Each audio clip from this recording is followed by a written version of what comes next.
En 2000, un scientifique américain travaillant pour l'armée ordonne à son assistant coréen de jeter environ 200 bouteilles de produits chimiques toxiques dans les égouts, sans se soucier des conséquences pour la rivière locale. Au fil des ans, les gens remarquent des choses étranges dans la rivière. Deux pêcheurs ramassent un poisson dans une tasse et remarquent qu'il n'a pas l'air normal, presque comme si la créature avait muté. Lorsque l'un des hommes tente de la toucher, la créature réagit et oblige l'homme à lâcher la tasse pour s'éloigner rapidement à la nage. En 2006, sur un pont, un homme d'affaires envisage de s'auto-détruire et remarque quelque chose de sombre et de gros qui bouge sous l'eau avant de sauter. Un après-midi, près d'une rivière, Gangdu s'endort dans le stand de snack de son père. Un garçon sans abri appelé Sejou essaie de voler de la nourriture, mais son frère Sejin l'emmène. Le propriétaire du stand, Ibong, réveille son fils et lui rappelle de se mettre au travail. À ce moment-là, Gangdu voit sa fille Yinseo revenir de l'école. Yinseo est en colère parce que Gangdu a envoyé son oncle ivre à la réunion des parents au lieu d'y aller lui-même. Elle ignore les appels de son père parce qu'elle a un très vieux téléphone avec un signal faible et elle est gênée de le sortir en public. Puis Gangdu et Yinseo se précipitent dans le stand,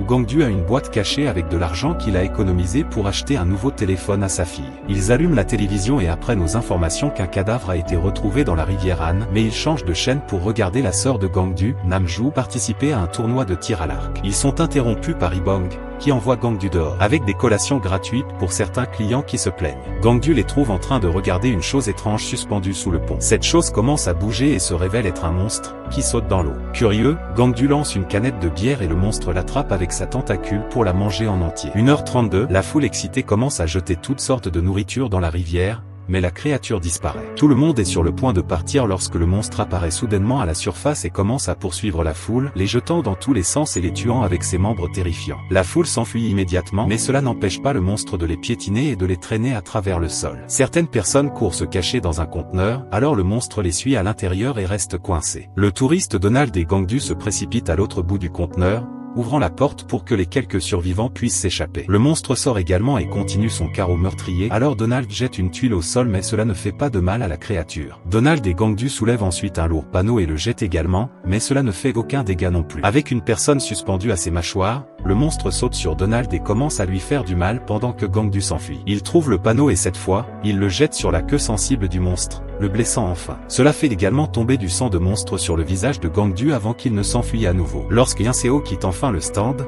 Gangdu lui attrape la main et l'entraîne avec la foule. La zone est un véritable chaos et de nombreuses personnes tombent, y compris Gangdu. Il perd la main de sa fille et tente de la récupérer à nouveau aveuglément, avant de se remettre à courir pour se rendre compte qu'il a attrapé la mauvaise adolescente dans la confusion. Lorsqu'il se retourne, il est horrifié de voir la créature capturer Yinseo et l'emmener en sautant dans la rivière. Gangdu saute également et regarde comment, sur la rive opposée, le monstre crache un humain et le remplace par Yinseo avant de sauter et de disparaître dans l'eau. Quelques instants plus tard, la police et l'armée encerclent la zone. Gangdu et Ibong sont obligés d'évacuer le stand et Gangdu prend avec lui la boîte de pièces de monnaie. Alors que la zone de la rivière est fermée, des funérailles sont organisées pour toutes les victimes de l'incident. Namju arrive avec sa médaille de bronze et pleure sa nièce morte. Ils sont rejoints par leur troisième frère, Namil, le seul membre de la famille à avoir fait des études supérieures mais actuellement au chômage en raison de son passé d'activiste. Toute la famille s'effondre sur le sol, attirant l'attention des journalistes qui commencent à filmer ou à prendre des photos. Namil révèle qu'il a entendu parler de Gangdu qui a attrapé la mauvaise main et insulte son frère pour une telle erreur,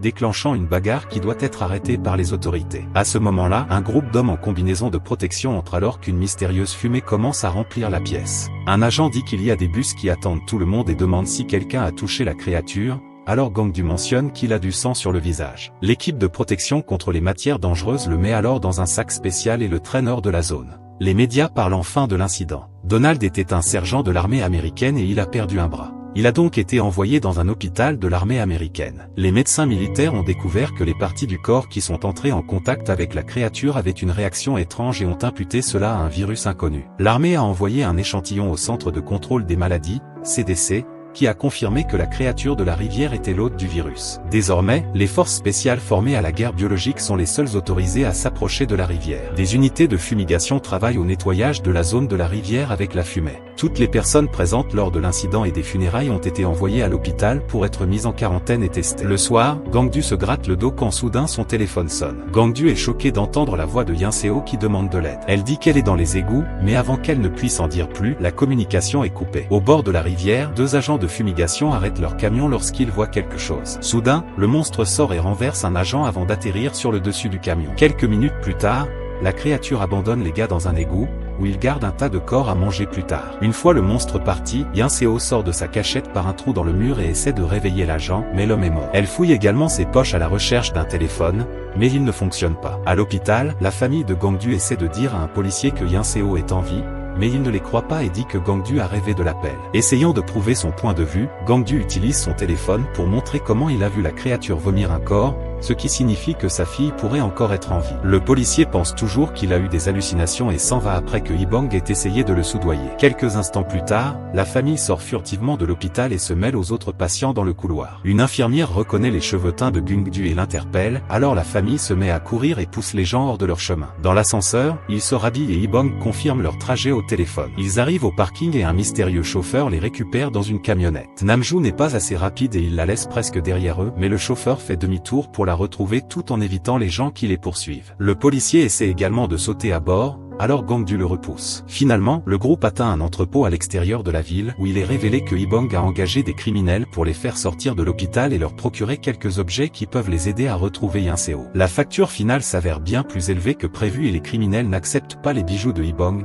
Alors ils prennent toutes ses cartes de crédit. Dans la camionnette, les frères et sœurs regardent les informations et apprennent qu'ils sont des fugitifs recherchés. La famille part dans un camion de fumigation que les criminels leur ont fourni avec 2 combinaisons de protection, quelques armes et une carte des égouts. Gangdu et Ibong se chargent des combinaisons tandis que Namil et Namju se cachent sous une couverture. Lors du contrôle de sécurité, le directeur fait remarquer que ce camion appartient à une entreprise de fumigation qui s'est inscrite à la dernière seconde, ce qu'il trouve suspect. Ibong lui lance un sac pour le soudoyer avant de prendre le camion pour se rendre dans la zone de la rivière et le gars ouvre le sac pour trouver la boîte de pièces. Ensuite, la famille suit la carte pour visiter les égouts de la région, cherchant désespérément Yin-Seo. Parfois, Gangdu court derrière le camion pour que la fumée le fumige aussi parce qu'il veut être propre pour sa fille. Après quelques heures de recherche, il voit soudain quelque chose bouger dans le noir et Namju sent quelque chose d'humide tomber sur son épaule, alors ils ouvrent le feu. Mais quand il lève les yeux, il ne voit qu'une fuite d'eau. Le liquide est le pipi de Seju, qui se faufile avec son Sejin. Les frères se déplacent prudemment et se dirigent vers le stand de collation de la famille, où ils commencent à prendre un tas de nourriture. Seju veut aussi prendre de l'argent mais Sejin l'en empêche, lui rappelant que prendre de l'argent est un véritable vol mais prendre de la nourriture est un seori, le droit à la faim. Une fois leur sac rempli, les frères partent, mais sont retrouvés par le monstre. Ils se mettent immédiatement à courir mais la créature est plus rapide et leur bloque le chemin. Quelques instants plus tard, la famille arrive au stand et partage un dîner chaud tout en faisant semblant que Yin-Seo est avec eux pour garder espoir. Pendant ce temps, la vraie Yin-Seo tente de récupérer de l'eau d'une fuite. Lorsqu'elle entend le monstre, elle fait semblant d'être inconsciente et le regarde lâcher les frères avant de partir. Yin-Seo va les voir et découvre que Sejin est mort mais que Seju est toujours en vie. Alors elle le protège des yeux de la créature. De retour à la famille, Namju et Namil insultent Gangdu parce qu'il s'est encore endormi. Ibong déteste entendre cela et raconte ce qui est arrivé à Gangdu, qui était intelligent étant enfant. Quand il était plus jeune, Ibong n'était presque jamais à la maison et restait dehors toute la nuit. Gangdu allait dans les fermes voisines pour prendre de la nourriture sous seori, mais ce n'était pas suffisant pour un développement sain. C'est pourquoi il a grandi en étant lent d'esprit et son corps s'endort parfois de manière aléatoire. À ce moment-là, Gangdu se réveille et remarque que le monstre se tient dehors. Ibong ouvre le feu et cela met en colère la créature, qui court vers l'étal et commence à pousser jusqu'à ce qu'elle le jette sur le côté. Comme il est proche, Ibong tire à nouveau et fait tomber les monstres. La famille sort alors et remarque que la bête est toujours vivante, alors Namil lui tire dessus. Le monstre s'enfuit immédiatement et grimpe sur le pont, où il provoque un accident de voiture. Puis il grimpe sous le pont, sautant dans tous les sens pendant que les gars continuent de tirer jusqu'à ce qu'il n'ait plus de balles. Le monstre saute dans l'eau et la famille remarque que les soldats arrivent, alors il commence à s'enfuir.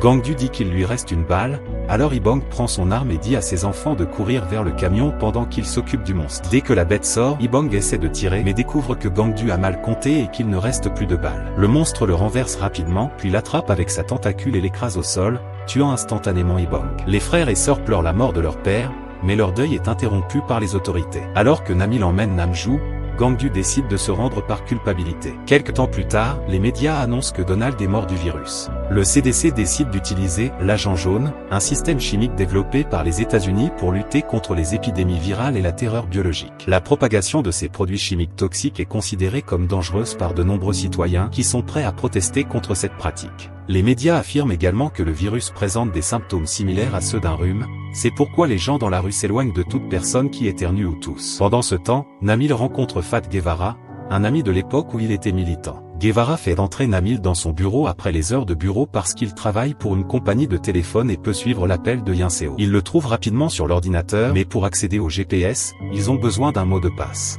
Guevara continue de poser des questions suspectes sur Namju, alors Namil explique qu'ils se sont séparés dans les égouts et qu'il ne sait pas où elle est. Comme le mot de passe qu'ils ont trouvé sur une note de bureau ne fonctionne pas, Guevara dit qu'il va fouiller le bureau du directeur. Mais il ne fait que faire semblant et tous ses amis sont cachés là-bas, attendant de capturer Namil pour la récompense. À ce moment-là, Namil trouve une autre note de mot de passe et entre avec succès dans le système, trouvant enfin l'emplacement de Yinseo, le pont Wonyo. Après l'avoir marqué sur la carte, il remarque toutes les personnes qui sortent du bureau pour l'attraper. Namil met une pince sur une prise et l'insère dans la prise, provoquant un court-circuit qui plonge la pièce dans le noir. L'équipe panique et fouille le bureau, mais au moment où les lumières reviennent, Namil s'échappe déjà. Dans la rue, il entend la police arriver, il doit donc sauter du pont pour s'échapper. Son corps finit par être assez douloureux, alors il s'évanouit sous le pont après avoir envoyé un SMS indiquant la position de Yinseo à Namju. Pendant tout ce temps, Namju a continué à chercher Yinseo. Elle dort dans les poutres du pont, se faufile dans l'eau pour ne pas être vue et prend de la nourriture dans le magasin familial. Elle charge également son téléphone et voit les messages de son frère. Namju court immédiatement vers le pont Wonyo tout en appelant Gangdu pour partager l'information. Malheureusement, le monstre la trouve et la frappe avant qu'elle ne puisse tirer avec son arc, la faisant tomber dans un égout très étroit. Namju tombe inconsciente et la bête ne peut pas l'atteindre, alors elle s'en va. Dans le laboratoire, les espoirs de Gangdu sont ravivés et il essaie de sortir de la pièce, mais l'équipe médicale le maîtrise immédiatement et lui injecte un sédatif. Mais une heure passe et il n'est pas inconscient, alors les médecins décident de faire le prélèvement quand même. Gangdu hurle de douleur lorsque l'aiguille transperce sa peau et attire l'attention d'un médecin américain, qui fait arrêter les autres. Avec l'aide d'un médecin bilingue, Gangdu explique la situation à sa fille et comment personne ne l'a écouté. Au début, le médecin américain pose des questions comme s'il était intéressé, mais malheureusement, il ne fait que prétendre tester l'état psychologique de Gangdu. Il décide que le virus est à l'origine de la démence et qu'il faut donc prélever un échantillon de la tête de Gangdu. Le médecin coréen pense que c'est un peu trop, alors l'américain le prend à part et lui explique la vérité. 11h14, Donald est mort de choc pendant l'opération et l'autopsie n'a révélé aucun virus. Les tests effectués sur les personnes mises en quarantaine se sont également révélés négatifs, il est donc probable qu'il n'y ait aucun virus du tout. Gangdu n'est pas très bon en anglais, mais il comprend le simple fait qu'il n'y a aucun virus du tout et exige une explication. Les médecins l'emmènent immédiatement au bloc opératoire où ils prélèvent un échantillon de son cerveau. Dans les égouts, Yinseo prend les vêtements des corps et les attache ensemble, ajoutant un bâton de flic à la fin. Avec l'aide de ce joug, elle le jette en l'air et le connecte à la grille d'égout, mais il est maintenant hors de sa portée. À ce moment-là, le monstre revient alors les enfants courent se cacher dans le trou et regardent le monstre jeter un tas d'os humains avec une canette de bière. Il s'agit alors de manger une autre personne, et le duo se cache pour entendre. Il insère sa bouche dans le trou, de sorte que les enfants reculent jusqu'à ce qu'ils soient hors de portée. Après l'opération, Gangdu fait semblant d'être dans un état d'engourdissement. Lorsqu'un médecin prélève un échantillon de sang, Gangdu en profite pour la capturer et prendre l'aiguille comme arme. Il menace de pulvériser du sang contenant le virus sur les autres médecins, alors il s'éloigne et le laisse sortir. Le laboratoire est un conteneur à l'extérieur de la ville et un groupe de soldats est en train de déjeuner. Utilisant le docteur comme bouclier, Gangdu donne des coups de pied dans les tables puis court s'échapper en ambulance. Sous le pont, Namil se réveille et découvre qu'il a été sauvé par un clochard. Il demande son chemin vers le pont Wonyo tout en prenant les bouteilles de bière vides du gars, en lui offrant de l'argent en échange. Le clochard casse une bouteille sur la tête de Namil en disant que l'argent ne peut pas tout acheter, mais il accepte quand même d'être son guide. Le duo prend un taxi et durant le trajet, il utilise les bouteilles vides pour fabriquer des bombes Molotov. Dans les rues, les gens se rassemblent pour protester contre l'agent jaune qui sera également libéré au pont de Wonyo. De retour à Yinseo, elle remarque qu'elle sort du trou et trouve la bête endormie. Elle lance une canette pour être sûre qu'elle ne réagira pas, puis elle revient en courant et saute sur son gros corps pour atteindre la corde à linge. Elle réussit à l'attraper mais son soulagement est de courte durée car le monstre utilise sa tentacule pour la ramener au sol. Il a toujours l'air endormi, donc c'est peut-être son instinct qui réagit. Alors que ce joug mouille son pantalon de peur, Yinseo bouge à peine son pied et réveille la créature. Elle saute immédiatement sur les deux enfants avant qu'ils n'atteignent le trou. Quelques minutes plus tard, Gangdu trouve enfin le bon d'égout et est dévasté de voir tous les os. Craignant le pire, il descend la corde improvisée de Yinseo et remarque son badge sur sa veste. À ce moment-là, le monstre apparaît mais heureusement, il ne voit pas Gangdu et continue son chemin. Au même moment, Namju se réveille et sort de l'égout pour voir la créature arriver. Elle se prépare à tirer avec son arc, mais se laisse distraire par un Gangdu paniqué. Sur le rivage, une foule immense proteste contre l'agent jaune avec des t-shirts qui demandent la libération de Gangdu. Les manifestants sont encerclés par la police et refusent de bouger, cependant tout le monde panique en voyant le monstre arriver. Les flics ouvrent le feu tandis que Gangdu apparaît sur le pont, leur demandant d'arrêter à cause du corps de sa fille.